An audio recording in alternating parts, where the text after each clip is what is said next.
Well, what I'm going to do is, I'm not going to give a total formal introduction because I don't know everything about Steve, but Steve is going to graciously introduce himself. So Steve, I'm turning it over to you. Thank you. Thank you for being with us. Well, it's a pleasure. I am Steve Mapp. I am Pastor or Reverend Steve Mapp. Was on staff at Winfrey Memorial Baptist Church. See, I've been gone for a while. Winfrey Memorial Baptist Church from 2012 until the end of 2021, when I retired from my second career. My first career was actually in banking. I was in banking for 41 years. And the last 5 of those, I basically was bivocational for sure, doing full-time bank work as well as full-time ministry work. I was the minister of discipleship and pastoral care at Winfrey. And at age 70, I determined that I really needed to spend time with my family, with 9 grandchildren, which I'm just thrilled to death about, 4 of which are in Charleston, South Carolina, which is a very nice trip to make 3 or 4 times a year. And then devote as much time as I can to my true passion, which I discovered very late in life, which is grief recovery. That ministry grew out of my time at Winfrey. When I first began my ministry there, I did not understand fully just the depth and breadth of the need for grief recovery ministry. And not many churches do a lot with that, I don't think. And so I began to create a few, what I'll call grief support group programs. And that began to grow and grow and grow. And subsequently, I was certified to teach the grief recovery method, which I really personally love, because it's the one program that I've seen and that I've worked with that truly, truly works, and for lots of reasons. And so I look forward to any opportunity to talk about grief and grief recovery to anyone who would like to take a moment to listen. Because you see, grief is a lifetime experience. And not many people think about that. But grief and loss begins early in our lives, even back to the dawn of our conscious memory. So let me give you an image here. Can the folks online hear me okay? They'll need to shake their heads or something. One is shaking Guys, yes. can y'all hear Steve okay? Yes. Yes. All right, if for some reason you cannot hear him, would you just speak out, okay? Yeah, and I'll Thanks. begin to speak a little louder. Let me give you an image. If you were 4 or 5 years old and I were to come to you and hand you an empty suitcase and say to you, now I want you to carry this the rest of your life. And every time you experience a loss of any kind, be it the physical death of a person or pet, be it a move from one location to another where you really miss where you were, if there are times or periods in your life of emotional loss, I want to put a rock in that suitcase. And I want you to carry that. And I came to you years and years later and asked you, how heavy was that suitcase?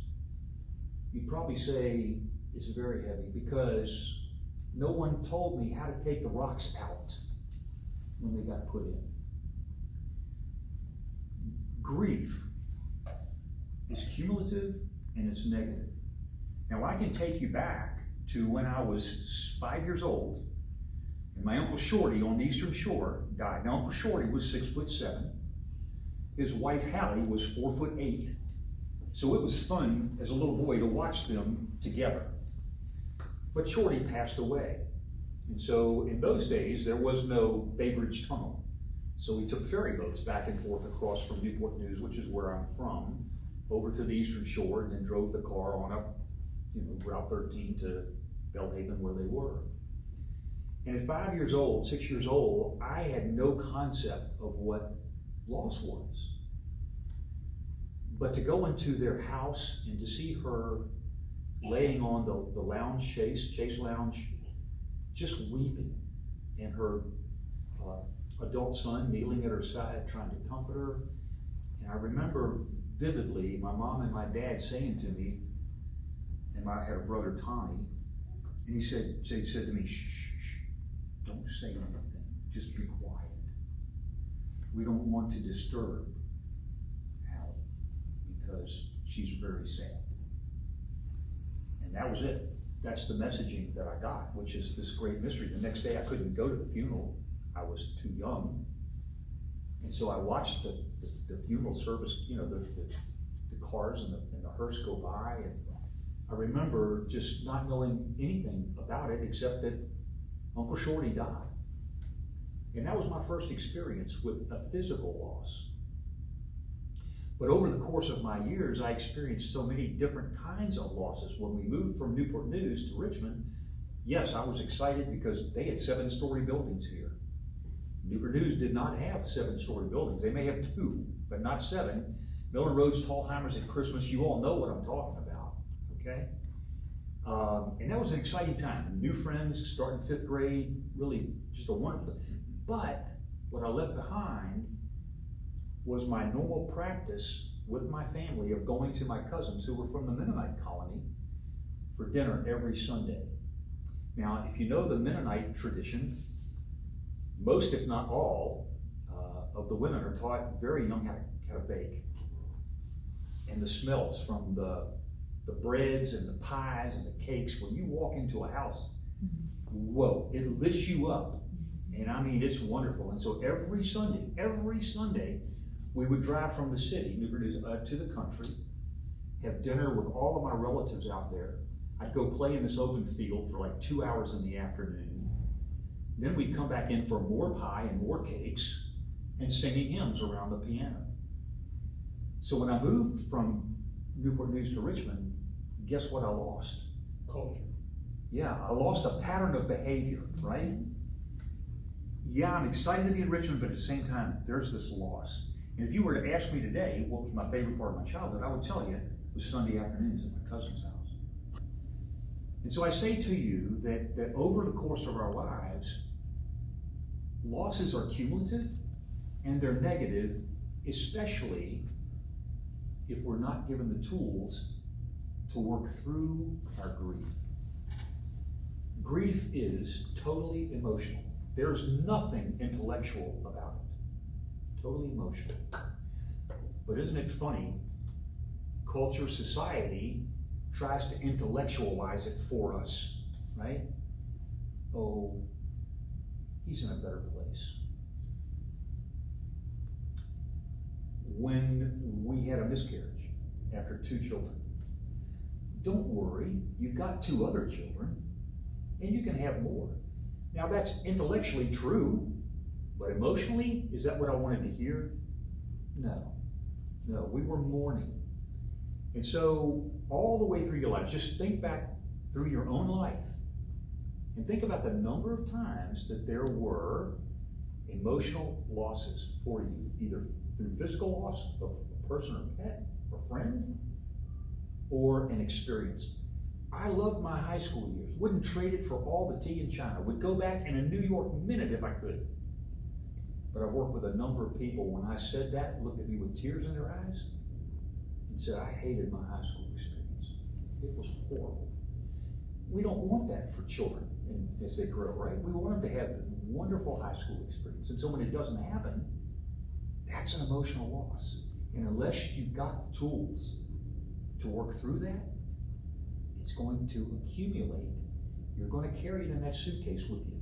You see where I'm going with that image? And so speaking of carrying a suitcase, let me tell you this. There's this phrase in grief that we call carried grief. Carried grief is that grief which we didn't attend and didn't work our way through when it happened, so we've carried it with us.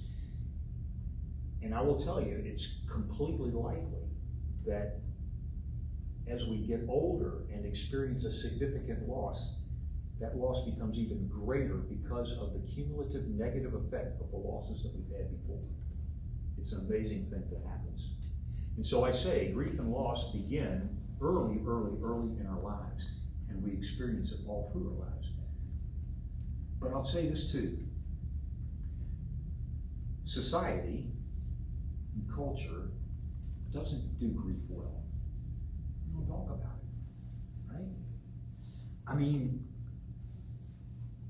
you just don't talk about death. You don't want to talk about it. It's just the way people believe, it's the way they act.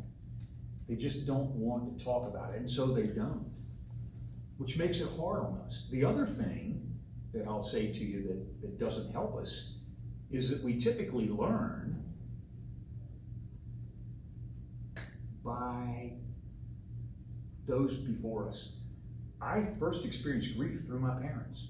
That was the model of grief that I was given, right? And what was that? Don't bother anybody. So there's a message there, and we'll get to it a little further on in my talk. How much time do I have? As much as you want. As much as you want. Okay. There's this message in what my mom and my dad were sending me, and that is this: you have to grieve alone. Grieve alone. And Lord have mercy, how many times as a child, if I cried about something, my mom or my dad would say, Stevie, if you don't stop crying, I'm going to give you something to cry about. Okay? I mean, you've heard that one. Yeah. Or if you're going to cry, go to your room. People don't want to see you cry. You see the messaging there, right? We get that through our whole lives. And so we kind of internalize that when it comes to times of emotional loss and grief for us. Here's the next thing I want to share with you. Not only does it begin early in our lives, and we tend to carry it because we were never given the tools to help ourselves with it. Everyone's journey in grief is unique. No two people grieve exactly alike. We're all made uniquely, right? Scripture tells us that. Before we were even in our mother's womb, right? We were intricately made. No two people are the same, and so no two people grieve the same. Now, we may do some things in common, but each grief journey is different. And here's the other thing. The different kinds of losses have a different kind of journey. You'll grieve one way for the loss of a parent. You'll grieve entirely a different way with the loss of a spouse. It happens. Every relationship is different. Everyone has a unique grief journey whenever they experience grief. We're made uniquely. In all grief, I would tell you, you hear these phrases, complicated grief. Well, I'll say to you that it's been my experience, all grief is complicated by at least something or some things. Nature of the loss plays a huge role in the complication of our grief. Think about that for a minute. Some grief is anticipated. We may be caring for a loved one for years through an illness, and then they eventually pass. And it's amazing to me that as we cared for them during that time, we also began to grieve. We grieved in advance, in anticipation of the loss. It still hurts terribly. It still hurts terribly. However, in those journeys, sometimes you can grieve throughout the process and not at the end of it. Okay? And then, of course, there's unanticipated grief when someone passes away more suddenly. We didn't expect that. My dad passed away when I was 26 years old, about 3 or 4 weeks after what I'll call was a significant decline in his health. I was 26 years old. I wasn't ready for that. That was an unanticipated loss, you see. My mom, on the other hand, had been ill for probably 6 months to 12, and I'd been with her every day, so I anticipated that grief. and that happens a lot. Family history plays a role, okay? How did our families react during grief times? I mentioned the Stevie Be Quiet piece of that because that's how my mom and dad handled it. Shortly after Shorty died, maybe 2 years, we went to Calvary Baptist Church in downtown Newport News, but we lived kind of outside in the, I'll call it suburbs. So we went downtown for church, so that my friends in Sunday school were not my friends at regular school. And so one day when I was about 7 or 8, my mom came home and she said, "Steve, you remember, you know Gail Lewis, your friend at Calvary?" I said, "Yeah." And she said, "Well, she died today. She was playing outside and she got really red in the face and she sat down on the stoop and she died." Now that was the last thing really that my mom said about that. But, you know, for the first time in my life, I realized that children could die. What an amazing revelation. You mean children can die? And that following Sunday, I remember it like it was yesterday. The minister was speaking and he was saying to the congregation that Mr. Lewis had come by the morning after her passing and to have coffee with the minister and was just obviously distraught. And so in his sermon, he said to the congregation, he said, "You know, Mr. Lewis asked me, why would God do this? Why would God take my daughter from me?" And he said, I just looked at him and said, "I don't know." And so, for a little boy who thinks preachers know everything and they're perfect, for him to say, "I don't know," again, just creates this whole mystery around death and loss, right? So, family history and experience plays a huge role. Individual personalities play a role. You'll never know this, but I'm an extrovert. Okay? I love being around people. That's where my energy is. Now, I like my quiet time too, but I love being with people. So guess what? If I have a significant loss, what am I going to want to do? I want to be around people, right? Now, my wife is an introvert. When she's experienced something like that, she wants isolation. She doesn't want to be around people. It's amazing, even when personality types can contribute to what our grief journey is along the way. I mentioned experience plays a role. I recently completed a program with a lady who had lost her biological father, her father, and her mother all within 13 months. All within 13 months. That loss experience plays a role in now how she's grieving with the mother's loss, which was the most recent, okay? Most importantly though, folks, the specific relationship that you have with the individual makes the biggest difference in how we go through our grief journey. Your relationship with the person, be it your parent, be it your spouse, be it your child, be it your best friend, that relationship was unique to you. No one else had that relationship. And someone may say to you, again, using the old intellectual language of, well, you know, I lost my spouse, my husband too, so I know exactly how you feel. No, you can't possibly know exactly how someone feels. That relationship is completely unique to you, and it will have a huge impact on the journey that you make through your grief. Okay?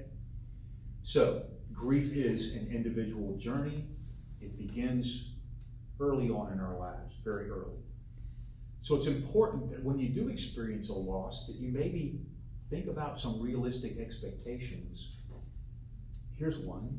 Grief has no expiration date. A lot of people think that at a certain time they're going to be over it. Nope. We're never completely over our grief. We may experience it differently in later years, but it's always going to be there for us in one form or fashion. You don't ever say goodbye to grief. You just experience it differently.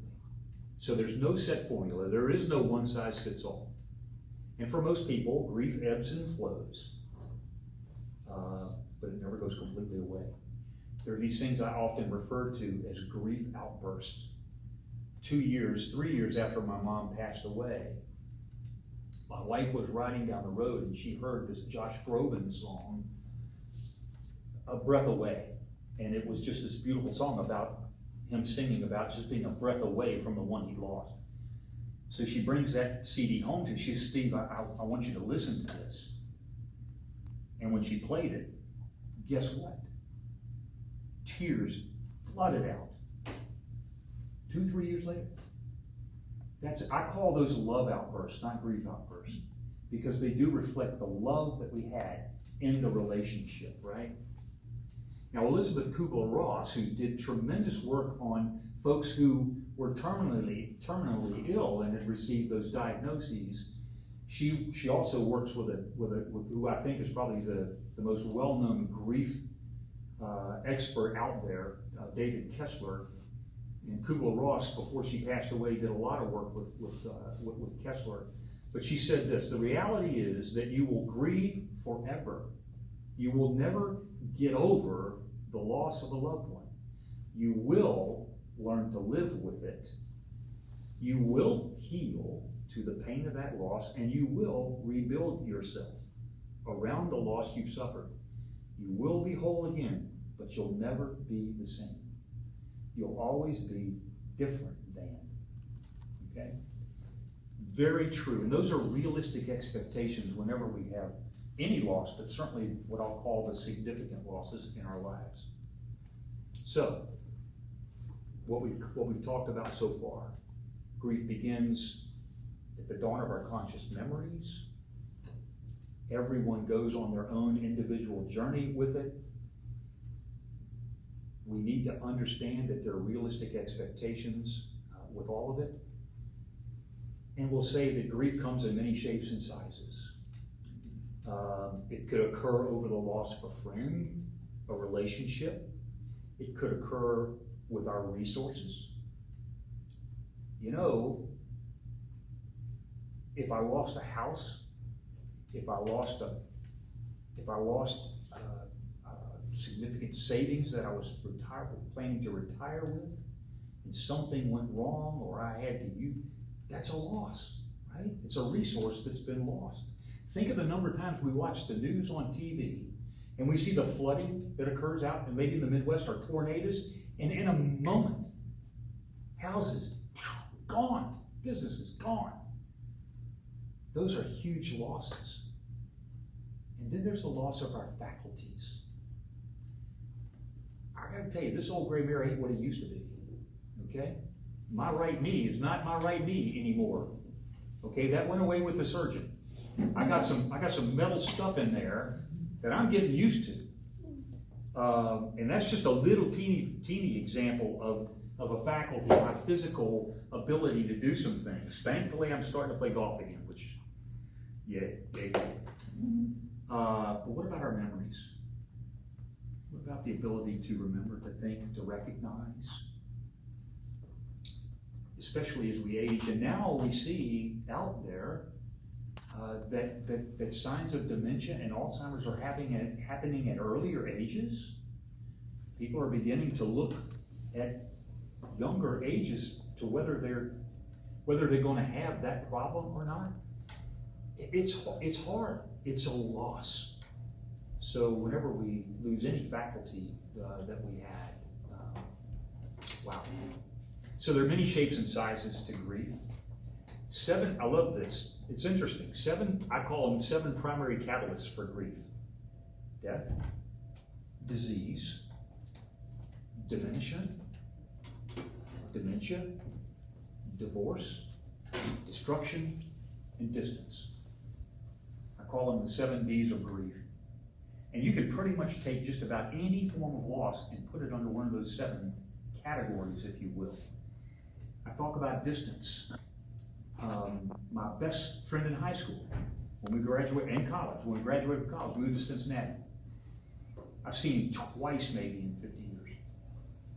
I had a friend that I grew up with in grade school, meant the world to me. Because of a divorce in his family, he had to move to Norfolk, and then he went on with his life. I finally reconnected with him 2 years ago. Distance can create loss for us, right?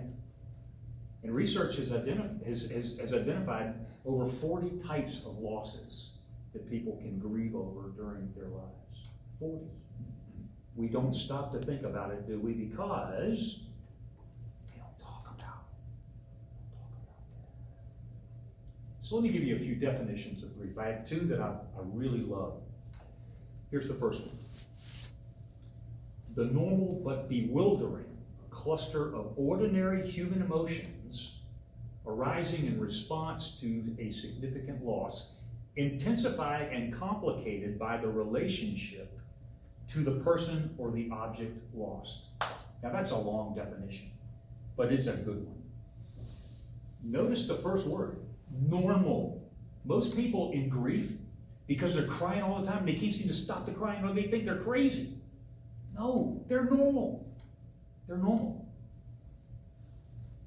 But there's this bewildering cluster of emotions that arise out of that loss, intensified and complicated by the depth of a relationship.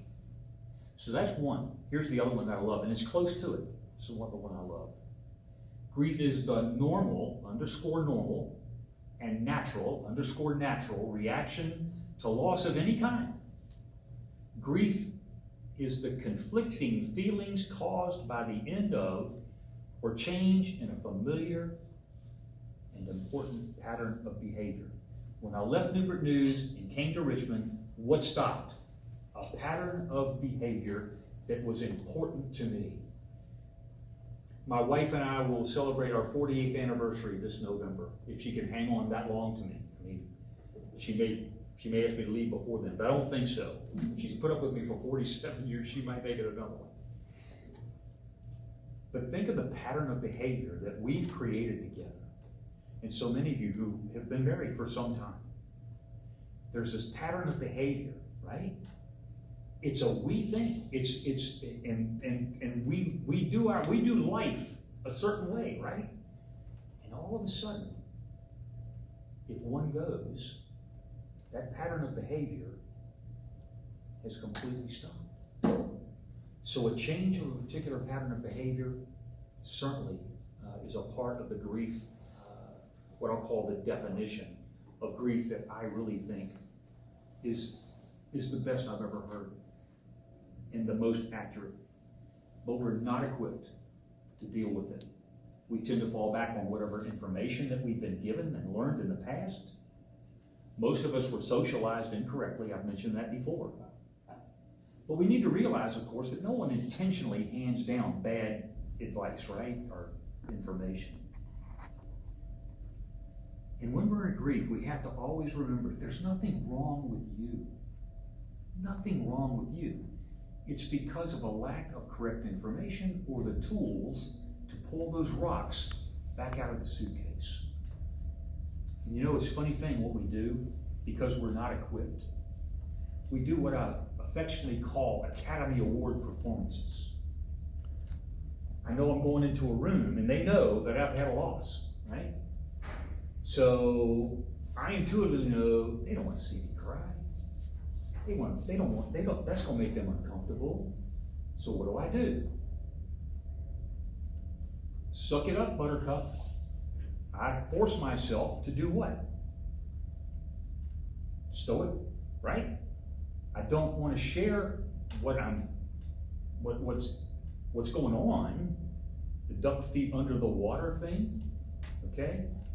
Because I don't want to make them uncomfortable. Those are called Academy Award performances. Let me share this with you. Most of us will say, when we're asked, Steve, how you doing? I'll say, I'm fine. Fine is spelled F-I-N-E, right? Well, let me tell you what it really means. F, feelings. I, inside, in, not, E, expressed. Feelings inside, not expressed. When I say I'm fine, I'm not fine, I'm just saying I'm fine, because the feelings that I have inside, I'm not expressing. That's an Academy Award performance. We do it all the time. We do it all the time. And it's nice of us to try to do it so that other people don't feel bad. But that doesn't help us. It doesn't help us a bit. We need the emotions to go from the inside to the outside. In any way that we can make that happen, through tears, through journaling, through art, through music, through whatever we can do to get what's on the inside to the outside, is exactly what we should be doing. But so many times we prevent ourselves from doing it because we don't want to make somebody else uncomfortable. Okay? So let me talk a little bit about, I want to make sure I get you out of here by 4 o'clock. I want to talk about the myths and misconceptions around grief that we've experienced these, okay? But we don't think about them. First one, myth or misconception. Don't feel bad. They're in a better place. Don't feel bad. They're not suffering anymore. Don't feel bad. You'll meet someone else. That kind of language all around trying to help us not feel bad. But guess what? It doesn't help us not feel bad. In fact, it kind of makes it worse, because we don't think the people are hearing us, and they're certainly not understanding us, right? I didn't put this in my slides, so I'm going to take a rabbit across the path here. This is one of my favorite Bible stories when it comes to grief and how grief kind of works. You all remember the story of Hannah and Samuel? Okay? Hannah couldn't have children, and so she prayed over and over again. She was married to this guy named Elkanah, who had another wife, Peninnah, who he married because Hannah couldn't have children, and so it was the thing. I got to have heirs, and women, of course, in that society felt like their role was produce children so that the family goes on. Well, this whole story is and Elkanah was a very, very devout Israelite, and he would go to Shiloh every year to worship and to see Eli the priest. And while he's there, what he typically would do, because Hannah was upset, he'd give her more food. He'd give her double portions. And then he would say, Hannah, why are you so sad? Aren't I worth more than 10 sons to you? Hear the language. Hear the language. Is he listening to Hannah? No, he's trying to fix it for her, right? And fix it through other ways. She should feel better if I gave her a double portion of food. Don't feel bad, Hannah. And don't feel bad because I'm worth a lot more than 10 sons. You hear the language, right? It's an amazing story. Here's another misconception. You can replace the loss.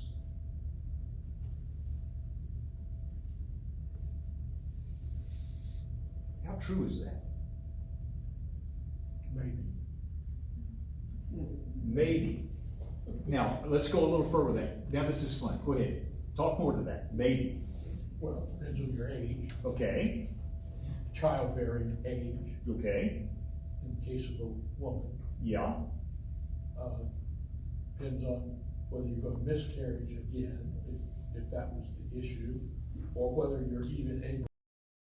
Okay. Now, Elkanah, in one sense, replaced the loss by marrying Peninnah, right? But here's the deal. Here's the deal. You can replace the loss, but you can't replace the relationship. The relationship is always going to be different. You can remarry, but you're never going to remarry the same person and relationship that you had. So this replace the loss, you got to be careful with it. Now clearly, if we lose a pet, we can replace the pet. But if we loved Pokey, and Pokey was with us for years, and we lose Pokey, we can get another Cocker Spaniel, but it isn't going to be Pokey, right? You can't replace the specific loss. You can't replace the relationship. But somehow we feel like we can. And I gotta tell you, I've seen too many young divorced folks in grief quickly move to another relationship. And 9 times out of 10, it doesn't work. Because they were trying to replace what they lost, and it's not there.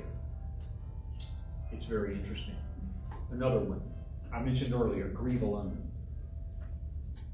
If you just, go to your room, you'll get over it. Grieve alone, no. I will share with you this, and I shared at the end of this presentation a little later. The last thing I would ever want anyone to do in their grief is to try to grieve alone. Now, there are times where isolation is good for us, but not extended periods. Not extended periods. We need a community of support to help us through that journey. Here's another one. Just give it time. Just give it time. I even had a situation where a young mother lost her husband to a heart attack 3 days before Christmas in front of the 6-year-old and 4-year-old daughter. And her mother said to her 3 days later, "You ought to have already been back to work by now." That's incredibly, you see what I'm saying? Just give it time? No, that doesn't work. Time doesn't heal anything. It is what we do with that time, though, that helps us a great deal, okay? Here's another one. Be strong for others. You need to be strong for your children, okay? Just be strong for them. Doesn't help you at all. Now, it's nice to be strong for them, but I would argue that your children need to see you grieve and experience that with you, rather than this, I gotta just stay strong for them. I can't let them see me be weak in any way. Again, that's how we've been grown. That's how we've been raised throughout our culture. And here's the last one for this morning or this afternoon. Just keep busy. Just keep busy. If you stay busy, you stay real active, you'll get over it. I tried that one. Didn't work. Didn't work. I will say this, I kept so busy that it allowed me to get a lot of promotions in the bank, but it didn't do anything for me when it came to grieving the loss of my dad. That's a misconception. Just keep busy. Because at the end of the day, what happens when you go home? That house is still empty. And that's the toughest thing, especially in spousal loss, is going home to an empty home. Going and sleeping in an empty bed. All right. What makes grief so hard? It's the circumstances surrounding the loss and this emotional incompleteness that comes from the loss. And let me share what I mean by emotional incompleteness. The complicated grief, the complex emotions that well up when we have a loss typically is going to be because of emotional incompleteness in the relationship. And I love this. Here's the concept. That emotional incompleteness. You remember Monty Hall's Let's Make a Deal on TV? And he had, curtain number 1 and box number 2 or curtain number 3 or whatever. Okay, curtain number 1 for emotional incompleteness. It's the things we wish had been better, different, or more. I wish I had known more about depression when we put my dad at Charter Westbrook. Because I wouldn't have put him there. I didn't have any idea, neither did my mother, of what effect it was going to have on me. I wish I'd known more about that. See where I'm going? One of the things that over 42 years, and I will tell you, I did the work that I'm helping people with myself 2 years ago, 40 years after my father died. Because that's the loss I was still mourning and I hadn't gotten over it. Right? You never get over it, but I couldn't even get through it. And I love my dad. We had a great relationship. But there were things along the way, you see, that were just incomplete. Things I wish had been better, different, or more. I wish he'd taken better care of himself. He was a diabetic, late onset. I wish I hadn't driven him to Waffle House all those times when he asked me to do that. You see? These are things I carried, right? So that's curtain number one, the things we wish had been better, different, or more. Curtain number two, it's the loss of dreams and plans and expectations that can no longer be met. My dad passed away 6 months before our first child, his first grandchild, would have been born. I had such dreams for my dad to be a granddad, because I never knew my grandparents. They all had gone. They were all dead by the time I was born. I don't know Shorty, but I didn't have grandparents. And I grew up listening to all these friends of mine who had these incredible relationships with grandpa or grandma, right? I didn't have that. I wanted that for my children. When my dad died, that dream gone. Wow. That's curtain number two. Curtain number three. The things that we wish we had communicated, or that we wish had been communicated to us. My dad loved to watch me play sports. I was fortunate to play varsity basketball and football in high school. I played 2 years of college football. But when I quit playing football after my sophomore year, I didn't bother to talk to my dad about it. I just felt like, I don't want to play anymore, so don't play. You know, work on your studies, which turned out great, and enjoy your fraternity and play intramural sports and all those kinds of things. Never had the conversation with him, only to learn later from my mom how disappointed and upset he'd been because I didn't take the time to share with him what I was thinking and feeling. The things we wish we had communicated. There are things that he communicated to me when I was a little boy that hurt my feelings really badly. I remember them like they were yesterday. And it was only a few. But I wish he hadn't said that. I wish he hadn't told me that I wouldn't be a preacher because I came home late one day from playing in the woods when I was 10 years old. I wish he had never said that. Because I thought, I'm a pleaser. If you go back to personalities, right? I am a people pleaser. That's what I love to do. I want everybody to be happy. If I upset somebody, it kills me, right? So to upset my father or my mother or disappoint them in any way, wow. And so my dad was disappointed in me. It took me years and this program that I do to work through that. Okay. Are you making progress? I am. I'm doing great. Good. I still remember what he said, but don't bother me. I'm good. Door number one, the things we wish had been better, different, or more. Door number two, the lost dreams, plans, and expectations. Door number three, the things we wish we had communicated, or we wish we hadn't communicated, or had been communicated and not communicated to us.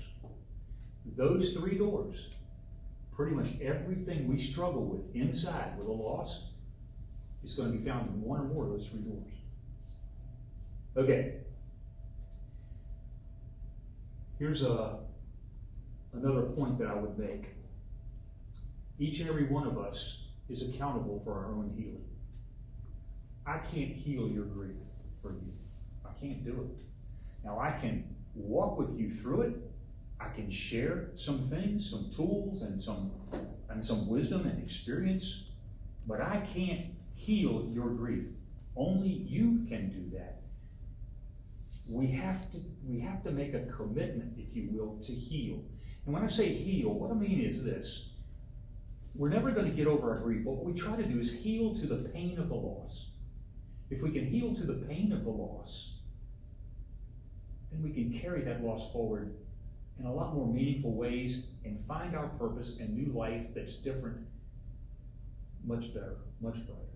Okay? Remember I said that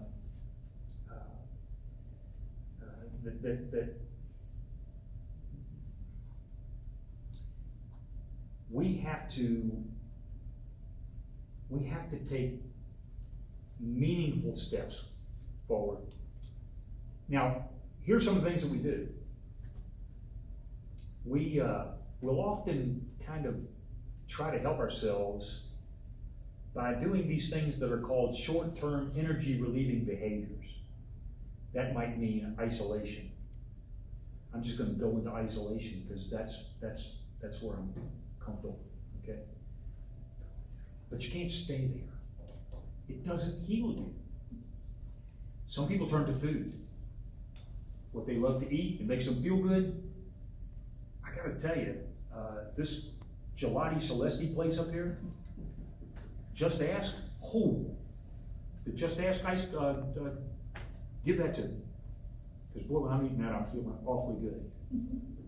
Some people turn to alcohol, some people turn to drugs, some people turn to exercise. I have the friend I mentioned that was a grade school that I hadn't seen until 2 years ago. He went through a divorce, really hurt him badly. What did he do for the next year and a half? Spent every day after work for 3 or 4 hours in the gym lifting weights. Now he got big and strong, but he tells me now it's one of the silliest things he ever did. Didn't help him a bit. But that's what happens. We take the time we have and we go to do those things we think are going to help us that really don't. Binging. Some people jump into wrong relationships. Traveling is oftentimes a stir. I have a friend who we went to college with whose husband died 11 or 12 years ago. She's on a trip almost all the time. I mean, literally, Africa, Europe, Asia. She takes kids, children, school-age children, but she travels. Shopping is often a stir, a short-term energy-relieving behavior. There's workaholism. There's over-joining, over-volunteering.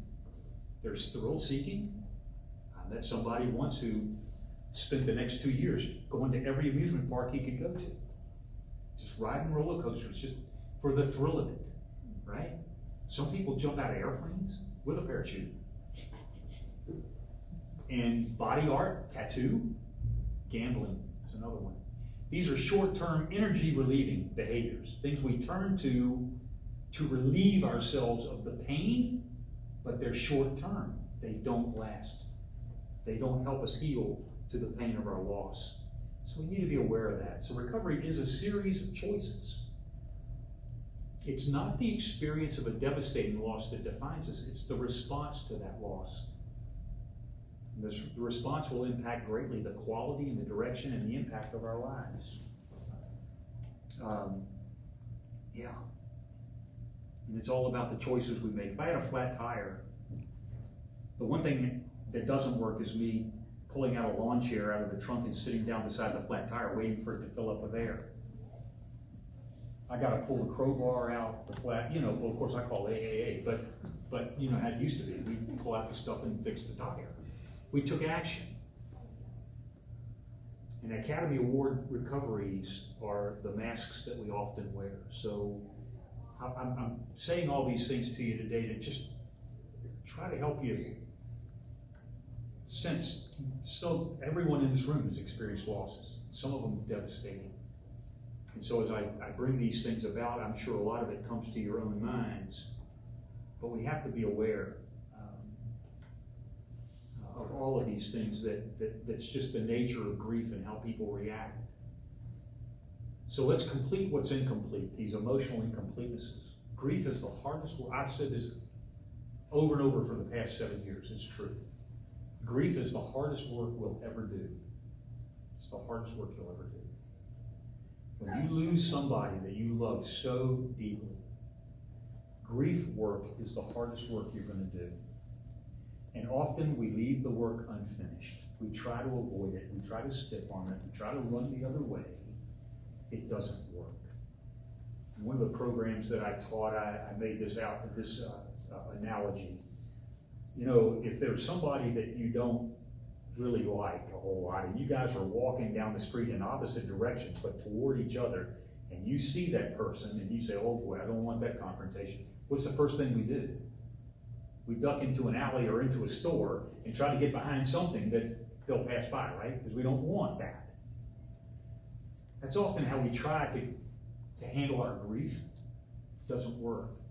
You almost have to befriend it. Now, I'm not saying you run up and hug it and kiss it, but I am saying that you shake hands with it and you understand it's part of you.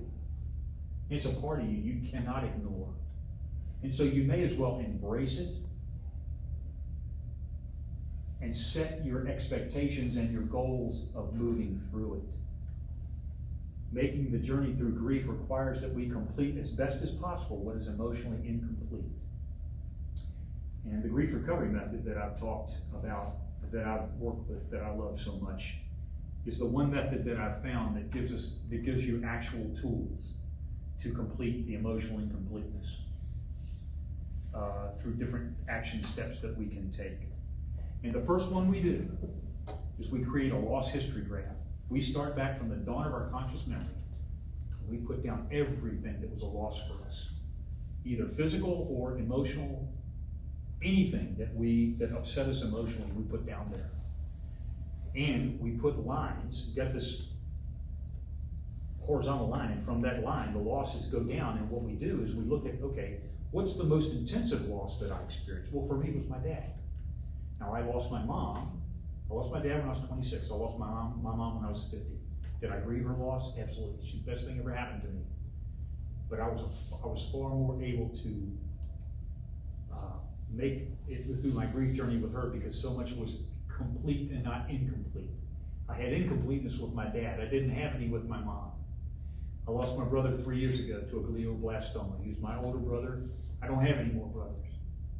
Okay? Over the last 2 years, God gave me the opportunity to be with him every single day, take him to every single appointment, every single MRI, every single radiation treatment. God gave me that gift. And so when my brother passed away, did I grieve? Absolutely. But during that 2 years, and of course we had a good relationship all the way through our lives, we got in our share of trouble with parents. You stayed out a little late or did this or that, but he and I were able to really, really be together. And whatever had been incomplete, I was able to complete. And having gone through this work with my dad allowed me to do that, see. Had I not done it, I may have had the same experiences that I did with my dad. So, praise God for all of that. And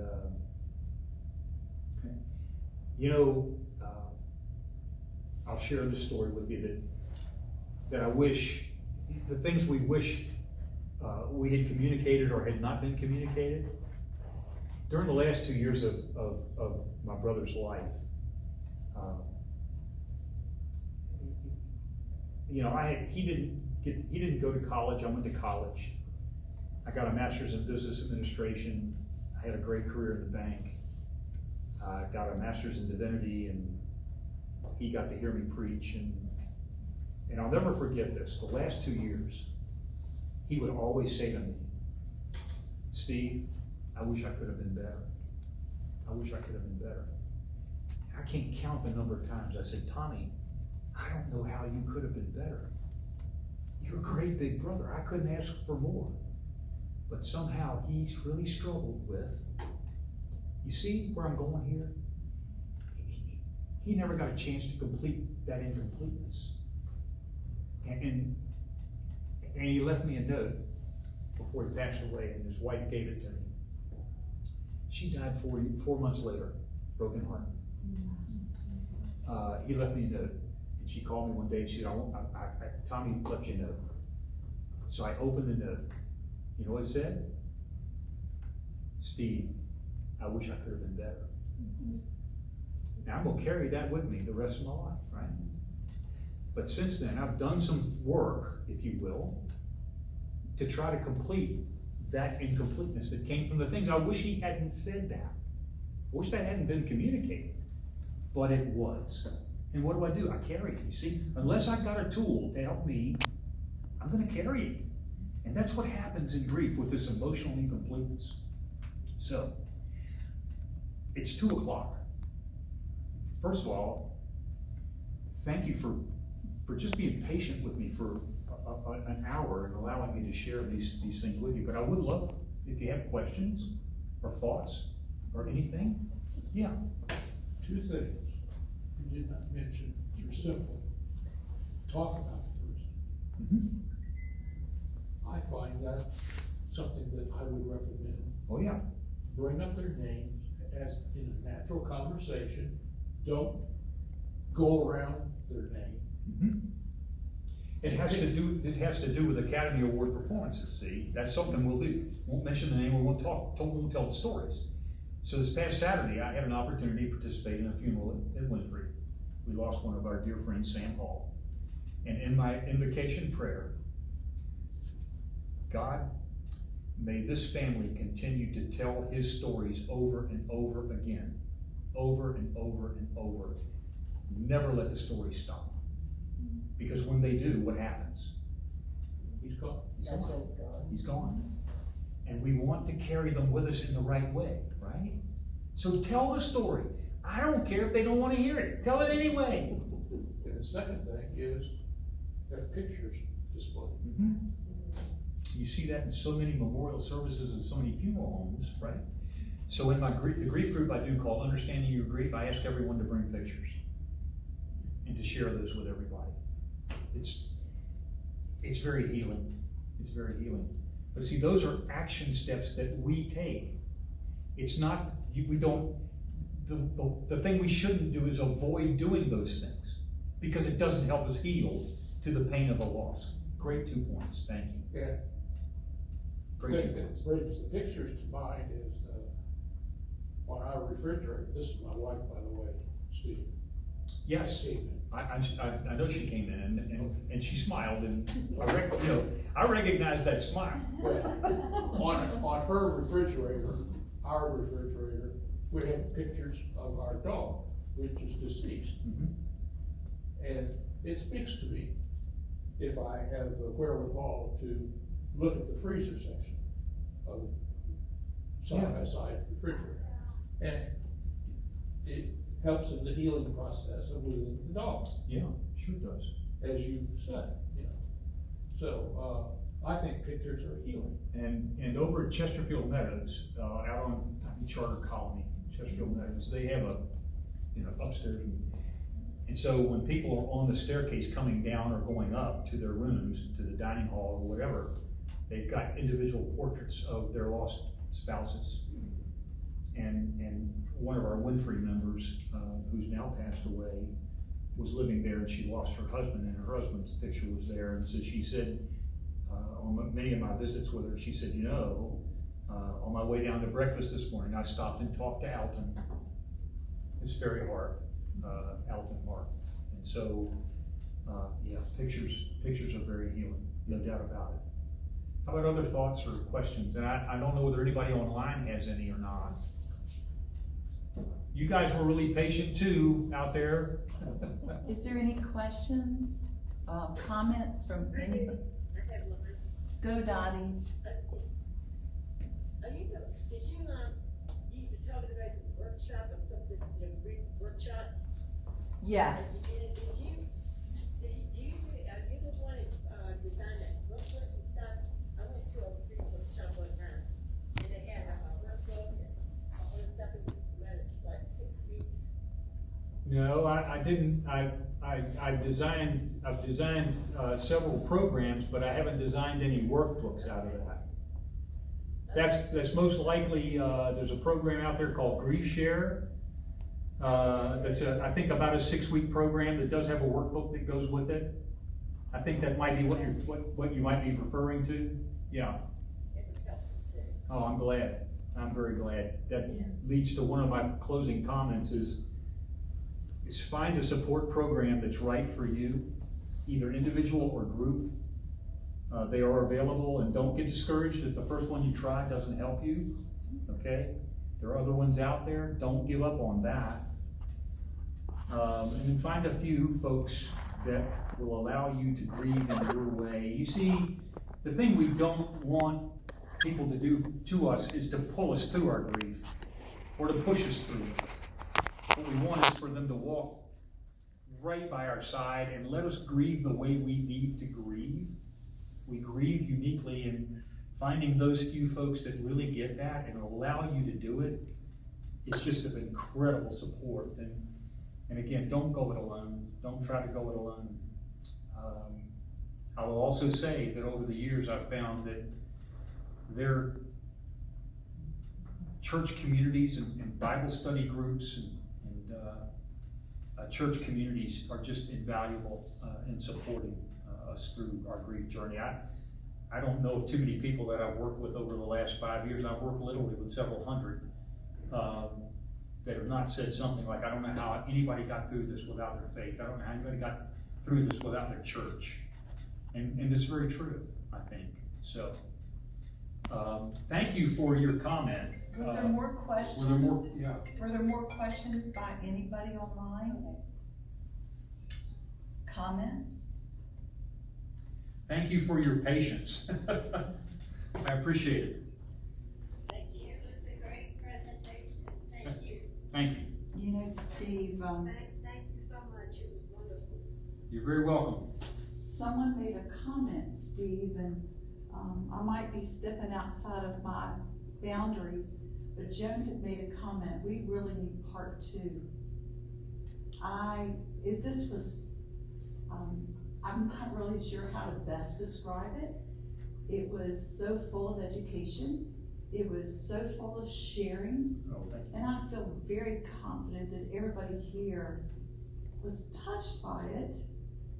At one point or another, I kept going, oh my, where's my pen? Where's my pen? I've got to share this. I've got to share this with others. But with that being said, I also lead some other groups that I would love. What you have just shared is powerful. Well, and I would be delighted to speak to any groups that think this could be meaningful for them. I've left some cards up on the table, on the pulpit here, with my name and phone number and email address. If any of you know of anyone who's going through grief, that's struggling with it, that you think I could help, the Grief Recovery Method program I do ask for a love offering of $300. It's a 7 to 8 week program that I do. And I meet once a week for an hour and a half at least with each person, or with a person through that whole program. But that allows me to keep the ministry going, you know. Those cards are up there, and I brought way too many, but I didn't know the size of the group that we'd have today. So, but yeah, if you know of any other groups that you think could benefit, I did this presentation at Mannequin Episcopal Church out on 7-Eleven, and have been blessed to work with 4 people from there. Do you work with people one-on-one? I love one-on-ones. Now, I can do groups. I can do groups, but mostly I love one-on-ones. And I think, especially when it comes to difficult loss, most people prefer one-on-one because they're not really comfortable with sharing. And I will tell you that every person I meet with there are 3 commitments. One is that we're totally emotionally honest, because if we're not, we can't heal. Got to be totally emotionally honest with ourselves. Number 2 is strict confidence. Everyone I work with, I tell them, I say, I am creating an ark of the covenant between you and I. And everything that's said goes in that ark, and it doesn't come out. And I don't care if Indiana Jones shows up. He ain't getting it. He ain't getting it. That's exactly right. And the third one is that I promise that there will be no judgment, no evaluation, no analysis, no critique. We're not there for that. We're there to help each other heal. The other neat part about this program is the person that I work with learns more about me than they know about themselves. Mm-hmm. Because the loss that I talk through, they get my loss history graph just like I see theirs. That's a sharing that needs to take place. Okay. Well, thank you all very much. Thank And you.